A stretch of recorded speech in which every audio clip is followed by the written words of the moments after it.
The dad. The dad. And Yeah. he's there in the background and Right. like, give me some money. Yes. Buy me the car. Right. And all that. So what is Yeah. he like in the show? So it's a little bit more elaborate, the role that Carson... Oh. Yeah, so it's funny because I read some of the books as a kid, and I read more Hardy Boys than Nancy Drew, but I read some Nancy Drew also. And Carson was sort of the dad character, and I didn't focus on him as much, but in rereading some of them in preparation for doing the show, the bond between them, I'm reading the Hidden Staircase right now, and Carson kind of goes missing at one point, and it becomes very clear how important they are to each other in their lives. And so that's very much carried through into our version of the story, but whereas everything in those original books was a little more idyllic, it was written almost a century ago. It was a kind of a simpler time, especially the way stories were told was much simpler and more innocent. Everything's a little more complicated this time around, and Carson is definitely one of those things. So as our story starts to kind of peel away layers, it reveals that the dad who very much loves his daughter, very much wants to be a good father, is a lawyer, wants to be a good lawyer, has a history that is complicated and suspicious as much as any other character in the piece. He might be a bad guy, is what I'm saying. There does seem to be such an interesting tension between Carson and Nancy that's obviously not in the books, but it's such a Yes. nice sort of That's idyllic right. figure. Yeah. Is that more interesting? That must be for you, like, more interesting to play, as there's so many secrets and messiness. Yeah, I mean, look, I feel like while the books are, it's a miraculous group of books. There's a reason why a century has gone by and they're still incredibly popular and people love them. So all that deep sense of mystery, the storytelling is very much part of what we're doing. Hi, honey. Hi, sorry. It's Kennedy. Sorry I'm late. It's called making an edge. But Just trying to be fast.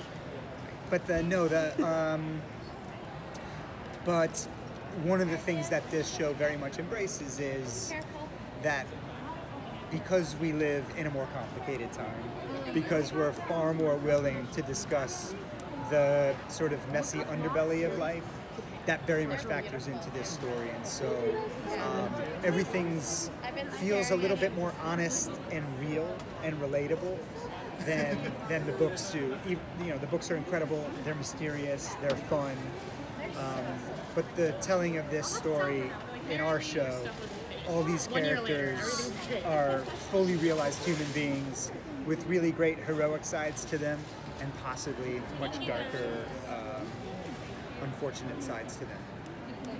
So, Kennedy, so congrats on the role. Hey.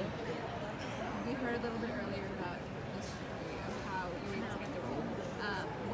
Has that experience been like, and what's it been like to have like your first like, good camera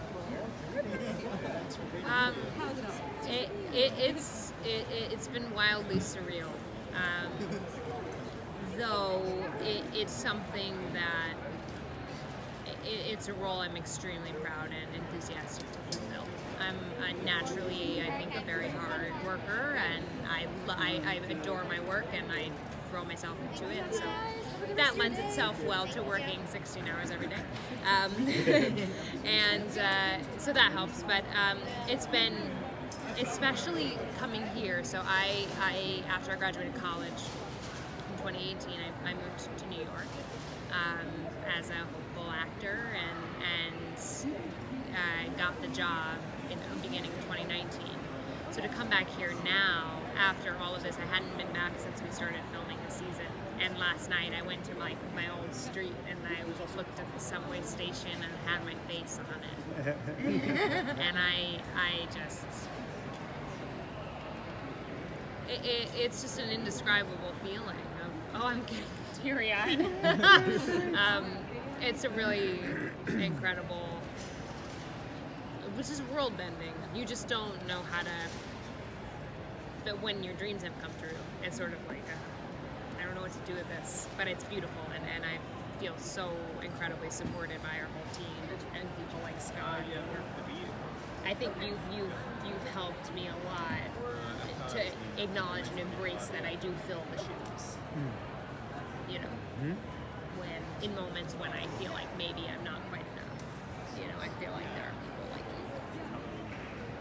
Help make me feel like I can do it. You sure can. So I know you were downright fanatical about Nancy Drew Yeah. before getting the role. Yeah. Were you able to draw upon that love for Nancy Drew in your performance too?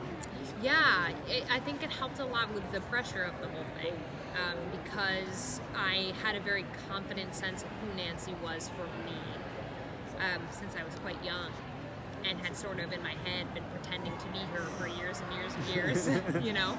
And so I was like, well, I will never know if this is the Nancy Drew other people, you know, hope to see. But what I can do is bring to the table the Nancy Drew that I know. And then also through the lens of our iteration of it. And relying on that sort of history has been helpful in just sort of being like, I know who she is for me, and I hope that that translates, but at the end of the day, you know, I just hope that people enjoy the show as it is, and hope that they see some of their Nancy in their head in, you know, trailer.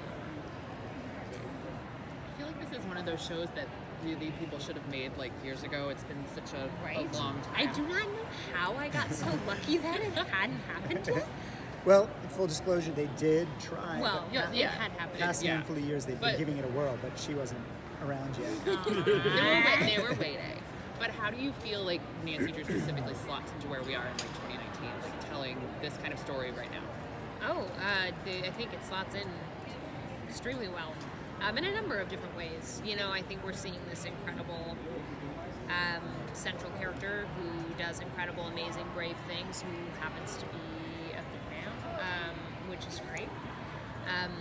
We are seeing a group of young, passionate, rebellious kids who have big, bold ideas about justice and are willing to put it all on the line for that. And I think that that's quite reflective in terms of what we're seeing in society today, and people that are social justice warriors, and then seeing this a bunch of young kids that are going up against the machine, and it's a cool reflection of that in our show.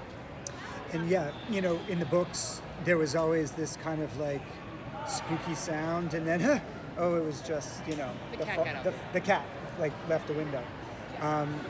In our show, it's a ghost. Yeah. It's an actual supernatural spirit of some kind, and I think in this day and age, people want to see that. You know, we've all been. Our ghost stories have gotten much more elaborate, and they've gotten. I think the demand is that you don't just suggest something, that you kind of get a chance to see it. And so, while the show is deeply spooky, it's also incredibly buoyant and fun, and the relationships are meaningful. And so all of the scary elements are deeply rooted in these characters and the place they live. And so it all just has this great interconnectedness, but it will take you out of your seat here and there. Thank you Thank you guys guys so so much. much. Thank you.